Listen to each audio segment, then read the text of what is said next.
porque ustedes como serumistas, como médicos generales, van a tener bastantes pacientes con vértigo, con trastornos del equilibrio. Y eso conlleva a que ustedes los orienten, que tienen que hacer, en algunos casos, un tratamiento paliativo para mejorar su cuadro. Lógicamente, el vértigo tiene que ser visto por dos tipos de especialidad, el otorrino y el neurólogo. Entonces, de repente, ninguno de ustedes va a ser ni otorrino ni neurólogo, pero el hecho de que sean médicos generales no le quita responsabilidad jurídica. Ustedes van a firmar la receta y van a firmar el diagnóstico, y eso conlleva una responsabilidad jurídica. No se puede meter en problemas por no saber diagnosticar o por no saber recetar adecuadamente. Entonces, aparte un poquito de luz. Para los por favor, un poquito. Gracias. Siempre les he dicho de que para tratar algo,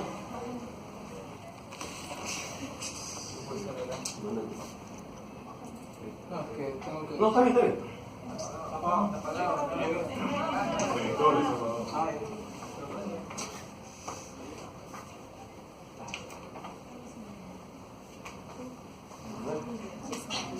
¿Venga?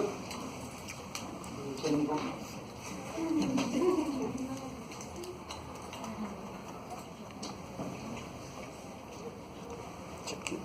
Gracias.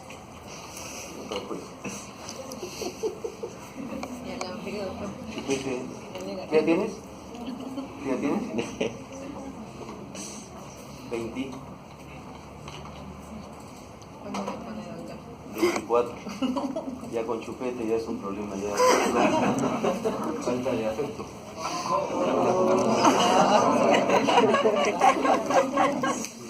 Puján se tiene que comprar.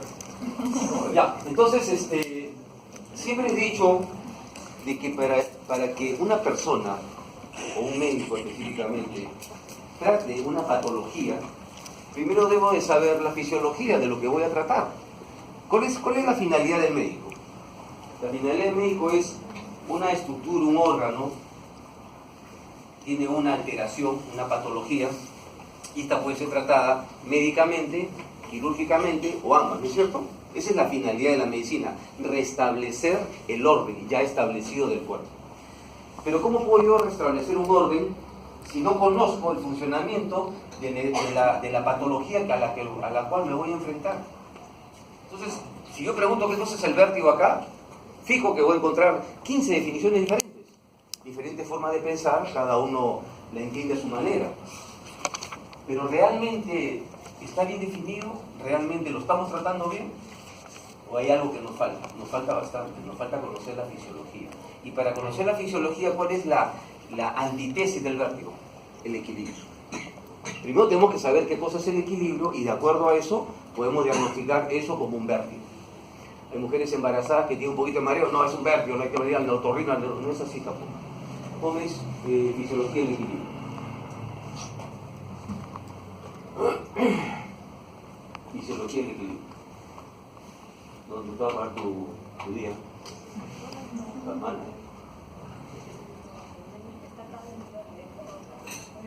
Está allá dentro del USB, está dentro del USB, en las carpetas. Fisiología, entonces, el equilibrio es una actividad refleja. No es algo que nosotros lo pensamos, es algo reflejo, es algo que es instantáneo, en el cual nosotros mantenemos una postura corporal en relación a ¿cuál? Al medio ambiente, ¿no es cierto? Muy bien. Esta postura en relación al medio ambiente tiene que ser dada tanto en reposo como en dinámica, o sea, caminando. ¿Por qué es importante esto? Porque nosotros, podemos estar durmiendo, nos caemos de la cama. ¿No es cierto? No mantenemos un equilibrio. Uno cuando está con sus tragos, está borracho, se echa en su cama y ¡ay! ¡Ay, se cayó! ¡Está tomando! ¿Por qué? Porque pierde la noción del equilibrio en estar. Y en dinámica, cuando uno está caminando, no camina así, ¿no? Salvo que estés tomado o tengas alguna alteración en cuanto al equilibrio. Entonces tú caminas de costado y dices, oye, este paciente tiene trastorno del equilibrio. Esa es la dinámica. Pero lo fundamental es la relación que tenemos en cuanto a la gravedad. La gravedad es el piso. Entonces, yo estoy acá, estoy en equilibrio. Si me voy para un costado, para la izquierda o para la derecha, estoy en un desequilibrio. Muy bien. Así. Avanza. Cambio. Entonces, aparte de eso, el equilibrio conlleva a dos tipos de sensaciones. Estar bien y sentirse bien. O sea, un componente físico y un componente psíquico. ¿Y por qué es importante esto? Porque también existe un verdadero psicógeno. Ansiedad, depresión, mareada, las histéricas. Yo psiquiatría no llevo todavía, ¿no? No. Las histéricas o histriónicas. Se desmayan, pero siempre se caen en un sofá, nunca en el suelo. Entonces, hay un componente psicológico por diferentes cuadros desde el punto de vista psiquiátrico. Entonces, esto me lleva a que existen vértigos también, como repito, de origen psicológico. Siguiente.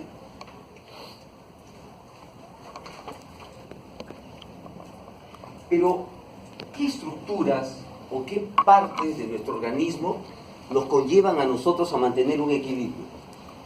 Los ojos. Una persona, si ustedes cierran los ojos y caminan, va a llegar un momento en que están en otro lado, ¿no es cierto? Contribuyen al equilibrio. ¿Y por qué es importante eso? Porque puede tener un paciente que tiene una parálisis del músculo de la acomodación del ojo y va a tener vértigo, por parte del equilibrio. Tenemos un componente motor, definitivamente, las piernas. Una persona con cierta discapacidad puede tener problemas del equilibrio, se cae cuando camina. El oído, con la zona de los canales semicirculares, también influye en el equilibrio. Pero todos ellos, ¿dónde mandan el mensaje? ¿A dónde lo mandan? Al techo, al cerebro. O sea, si yo tengo una alteración cerebral, también voy a tener problemas de equilibrio. Y esto me conlleva a que tenemos el vértigo central y los vértigos periféricos, que no son centrales, obviamente. Dos tipos de vértigos, los centrales y los periféricos. Cada uno de ellos con sus respectivas características, muy parecidas, muy finas. Por eso existen las pruebas. No, ya empezamos ya. Después te cuentan la clase, ya empezamos. Cierra nomás. Disculpe, pero yo a la iglesia. Entonces, vamos ahora de lleno a entrar a lo que es el vértigo. Ahora sí.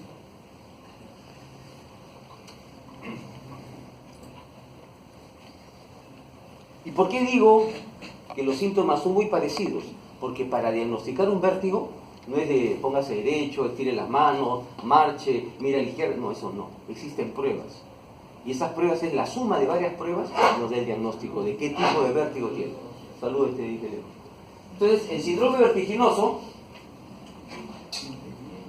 es la alteración del aparato visual, vestibular, la sensibilidad profunda musculoesquelético y la información hasta el cerebro. O sea, acá tenemos los periféricos y acá engloban, en algunos casos, los centrales. Básicamente los centrales. Siguiente. Avanza. Tratándose de otorrino, el sistema vestibular tiene 3 canales, ¿correcto? Que son los canales semicirculares. Ustedes ya lo conocen, ¿correcto? Anterior, lateral y posterior. Esos canales tienen que ver con el equilibrio, pero también nosotros tenemos aceleración. Por ejemplo, si yo estoy parado frente a un precipicio, si no tuviera mi sistema vestibular, me iría de frente. Hay un mecanismo que me jala para atrás. Y viceversa, yo estoy para atrás, me jala hacia adelante. Estoy para la derecha, me jala a la izquierda. Y si estoy a la izquierda, me jala a la derecha. Entonces, tenemos el otrículo, el sáculo y las vías vestibulares. Aceleración horizontal, aceleración vertical. Entonces, todos ellos están fríamente calculados, como dicen. Y están íntimamente relacionados. Y cualquier patología que altere uno de ellos nos va a dar algún tipo de vértigo. ¿Estamos? Sí. Avanza. Ahí tenemos los canales, tenemos los canales semicirculares, ¿no? La cóclea, que es donde está la parte de la audición, y a nosotros lo que nos interesa son los canales semicirculares. Esta es la parte de la audición. Siguiente. Entonces, el vértigo es la pérdida de orientación espacial, sensación errónea y subjetiva de desplazamiento de las cosas. ¿Correcto? Dar vueltas, sensación de movimiento rotatorio, presenta cortejo, y es la causa de más o menos, ahí dicen en sus copias, 5%, que se ha aumentado ahorita. Debe estar por el 20% más o menos. Hay más vértigos. Siguiente. Tenemos, ahora, ¿qué hacer cuando te... Muy rápido vas, tranquilo. ¿Qué me quiere decir? Yo veo ahí me aceleras. ¿Qué hacer con un paciente que llega a un consultorio, y ustedes, por ejemplo, están ahí en Chumbivilcas? Doctor, tengo mareos, tengo vértigos. Lo primero que hay que hacer es ver qué tipo de vértigo es. Para eso nosotros tenemos 3 tipos de vértigo. Avanza. El paroxístico, el transitorio y el continuo. 3 tipos de vértigo. Y las preguntas son muy sencillas, no tienen que ser muy eruditos en la materia. Regresa. El vértigo paroxístico es un ataque brusco e intenso. Señor, ¿qué estaba haciendo? No, estoy todo tranquilo y bruscamente, intensamente sentí mareos. Suele acompañar de náuseas y vómitos. O sea, no piensen de que el que tiene náuseas y vómitos está peor de que no las tiene. No es así. Las náuseas y vómitos es un dato nada más. Pero la duración es de 30 minutos a 2 horas. ¿Cuánto tiempo duró? Unos segundos. Entonces no es paroxístico. Y origen otológico periférico. Generalmente estos vértigos paroxísticos son periféricos. Ahora vamos a ver qué son los periféricos. Y este paciente, por ejemplo, pasaron 2 horas. ¿Y qué pasó después de 2 horas? No pasó nada, me senté un rato en mi silla y estuve bien.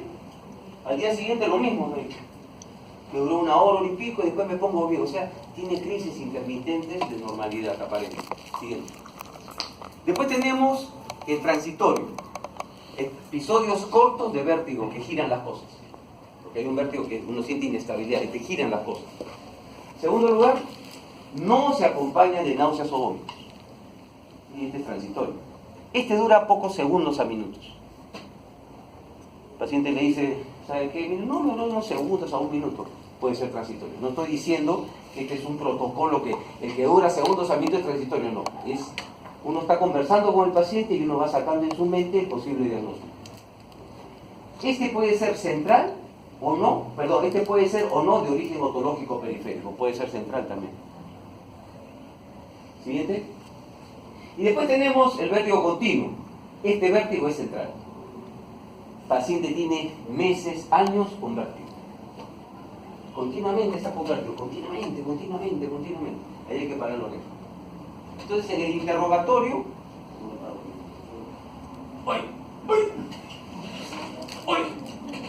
¿está durmiendo? ¿Por qué te estoy viendo? ¿Con el pie? No, a él le estoy diciendo que está dormido. Está malo, pues. He venido por ti nomás.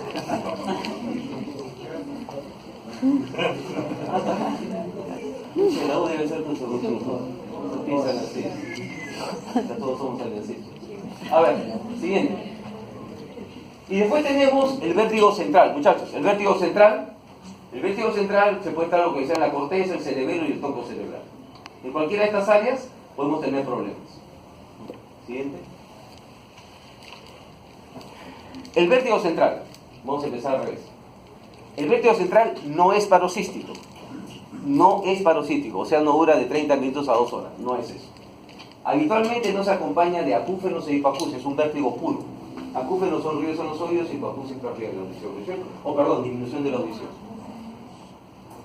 Y las náuseas y vómitos a veces no hay. Y es central, es más agresivo. Siguiente. Si yo tengo un paciente que viene con vértigos y aparte se le agrega problemas de pares craneales, diplopia, problemas de parálisis, disfagia, disartria, tengo que pensar yo en el interrogatorio que ese puede ser un vértigo central. Si tengo un paciente que viene con vértigo y aparte me dice tiene problemas de la marcha, tiene disfagia, tiene, por ejemplo, parálisis facial, yo digo, este paciente puede tener un vértigo central. Traducido al castellano, puede tener un tumor cerebral. Siguiente. ¿Cuáles son las causas de este vértigo? Vasculares, tóxicas, desmielinizantes, tumorales, inflamatorias. Los antecedentes del paciente son muy importantes para este vértigo central. Puede tener un tumor, puede ser paciente alcohólico, drogadicto, toma anticonvulsivantes. Todos ellos me pueden llevar a un vértigo central, o sea, una alteración del cerebro, por diferentes causas. Un traumatismo cerebral también, ¿no? Un accidente de tránsito. Siguiente. Hay muchos pacientes que sufren de accidentes de tránsito y se quedan durante meses con vértigo, que va pasando poco a poco, poco a poco, poco a poco. En cambio, el vértigo periférico, seguramente ustedes han escuchado hablar mucho de la palabra laberintitis. Hay colegas generales que examinan al paciente y dicen, no, usted tiene laberintitis. Así, de frente, examinan el oído, no, esta es una laberintitis, señora, olvídese, es laberintitis. Y la laberintitis está dentro del grupo de vértigo periférico. Y francamente, diagnosticar una laberintitis mirando el oído es un grupo, ¿no? Eso es imposible, hay que hacerle pruebas. Entonces, dentro del vértigo periférico tenemos la enfermedad de Meniere, que viene a ser la presión elevada del endolinfa, ¿correcto? Presenta esta triada, sí o sí, acúfenos, hipoacusia y vértigo. Y tiene crisis de vértigo paroxístico, de media hora a 2 horas.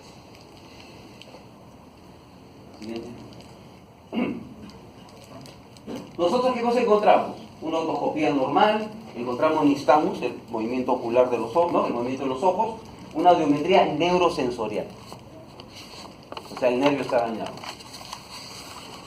Y al examen vestibular encontramos progresiva disminución de la función del oído afectado. ¿Qué significa esto? Nosotros en las pruebas calóricas, echamos un poquito de agua tibia a 37 grados durante 40 segundos con el paciente con los ojos cerrados. Normalmente y le hacemos abrirlo. El paciente comienza a sentir mareos. Lo normal es 2 minutos 20. Eso es lo normal. En un paciente que tiene una enfermedad de Meniere, que es un vértigo periférico, esto está disminuido. Puede ser por 1 minuto o 0. Quiere decir que puede tener una parálisis vestibular. El examen neurológico de pares craneales normales. Siguiente. Avanza. La enfermedad de Meniere generalmente proviene de cuadros de tipo depresivos, gente que trabaja con dinero, mucha presión. Entonces, no van a encontrar ustedes un tratamiento idóneo para el Meniere.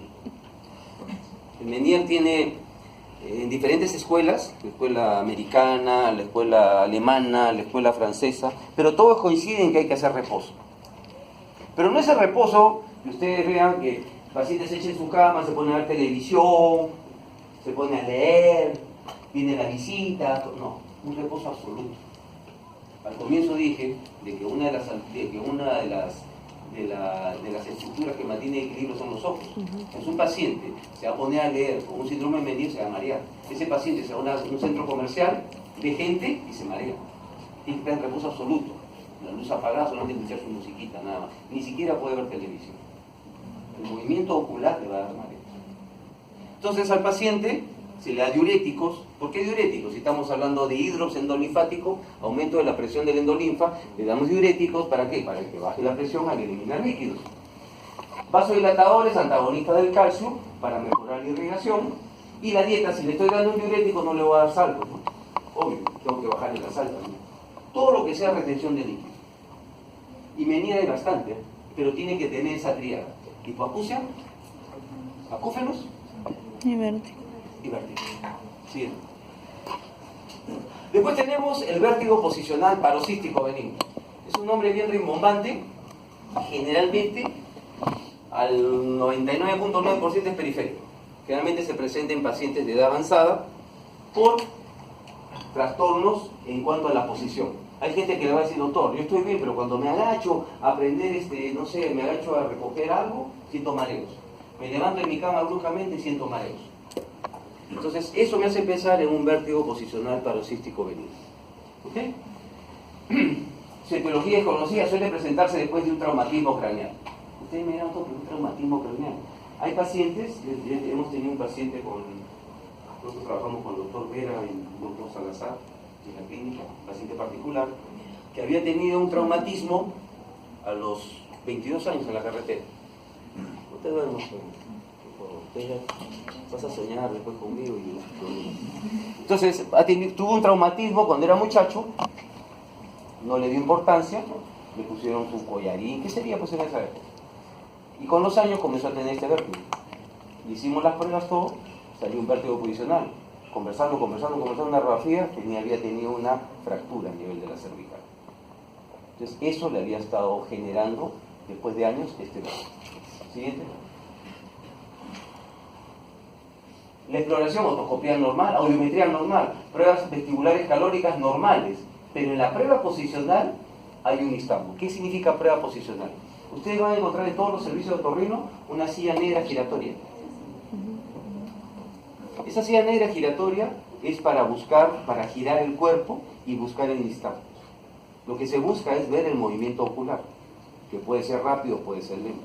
Entonces, en esta prueba giratoria, si es un vértigo posicional, lógicamente, cuando nosotros lo movemos, comienza a aparecer este istamo, porque es posicional y es paroxístico. ¿Cómo se trata? Bien. Sedantes, ¿no? Sedantes y pruebas de rehabilitación. ¿Qué está pasando en este tipo de pacientes? ¿Ustedes han visto esos jueguitos que no sé si venderán todavía, que es como una bolita que hay que ponerle unos huequitos? Sí.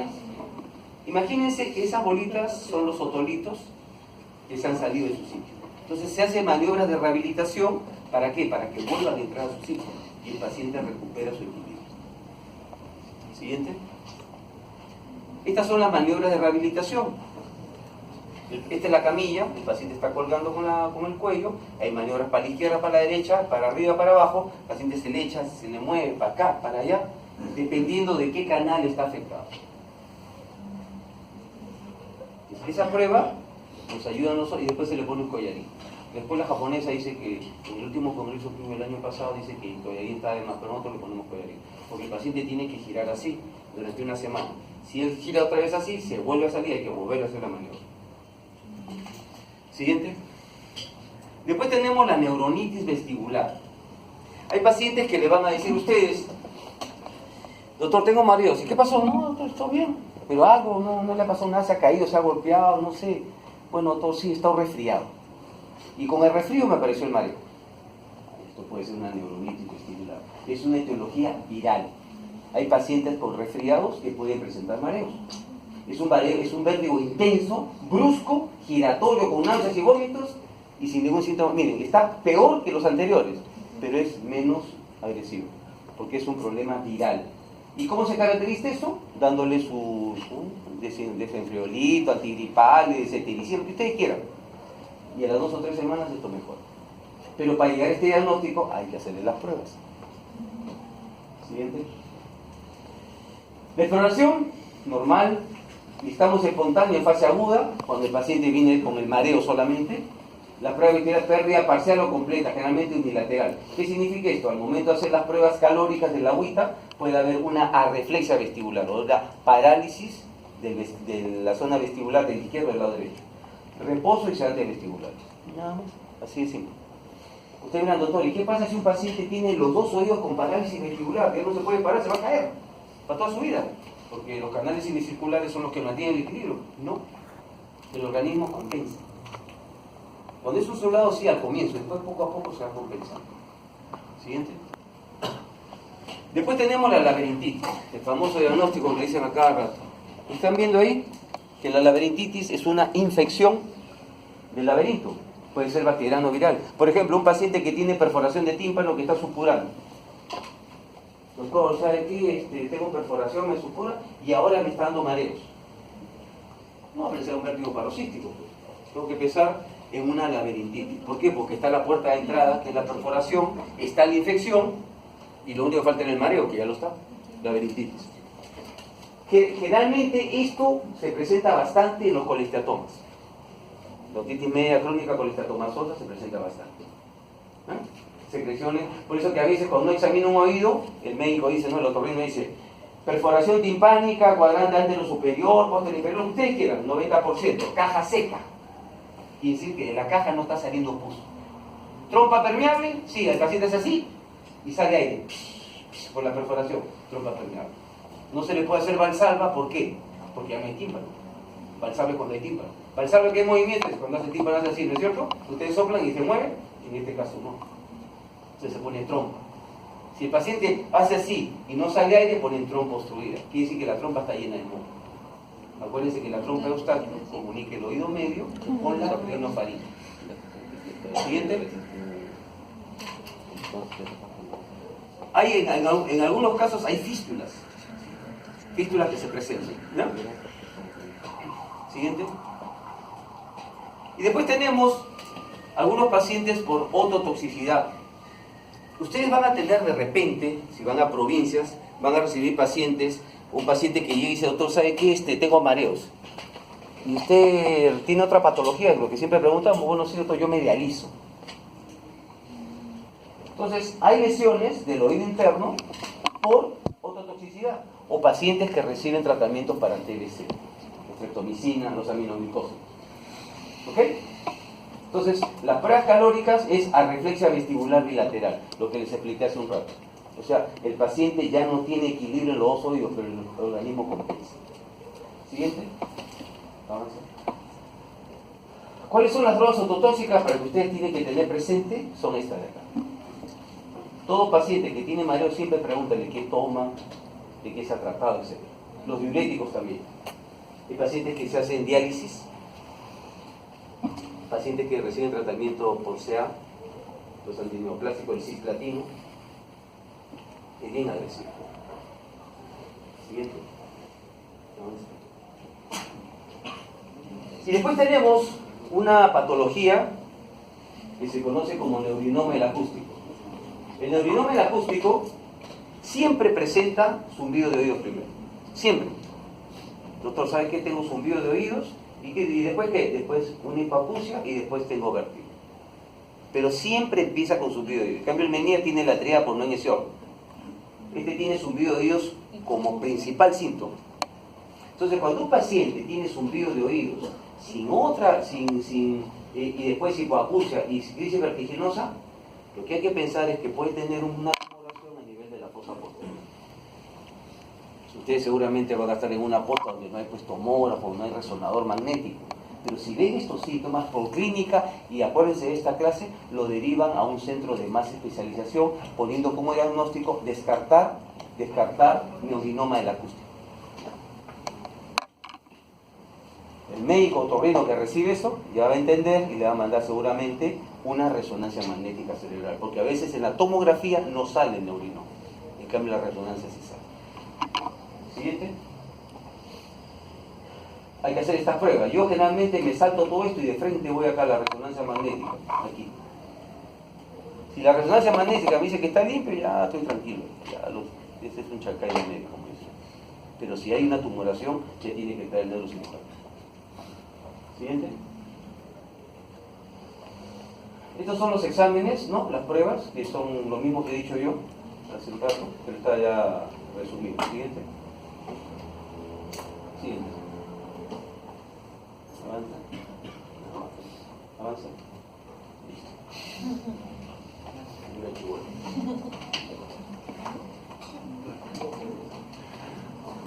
Si vas a aplaudir, pasa el gorro.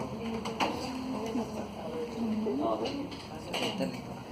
¿Alguna pregunta, muchachos? Se los he hecho lo más digerible posible porque es bien pesado esto y la hora también no ayuda mucho. ¿Alguna pregunta?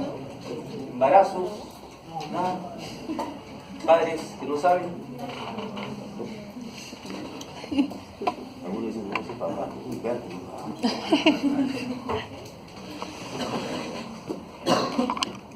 ¿Preguntas? ¿Tu nombre? ¿Cómo se llama? Rodrigo, ese mareo no es otológico, es ginecológico. Sí, básicamente con los padres. Comprar tu platita nomás y ya comprar tu anillo. Pregunta, muchachos, ¿todo claro? Al menos un poquito mejor orientado ya sobre el que es vértigo. Sí.